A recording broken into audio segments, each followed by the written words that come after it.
একটা দেশ থাকলে দেশের নেতা থাকবে, নেত্রী থাকবে।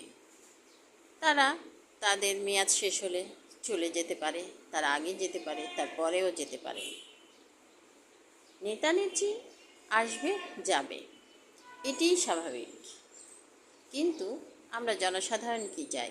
আমাদের দেশ যেন নিরাপদে থাকে, আমরা যেন সচ্ছল থাকি, আমরা জনগণ যেন সচ্ছল থাকি, আমাদের সমস্যাগুলো যেন আমরাই মিটিয়ে ফেলতে পারি।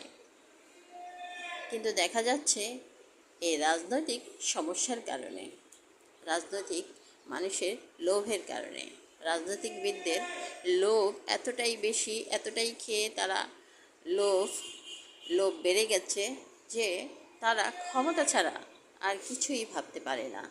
জনগণের কথা শুধু মুখে বলে, দেশের কথা শুধু মুখে বলে। প্রয়োজনে তারা দেশ বিক্রি করে দিতে পারে, প্রয়োজনে তারা দেশটাকে গাজা বানিয়ে ফেলতে পারে, প্রয়োজনে তারা দেশটাকে মিয়ানমার বানিয়ে ফেলতে পারে। কিন্তু এতে তাদের কিচ্ছু যায় আসে না। তাদের শুধু চাই ক্ষমতা, ক্ষমতায় বসে থাকাটাই হলো তাদের মূল লক্ষ্য। তাদের জনগণ, দেশ এগুলো প্রাধান্য পায় না।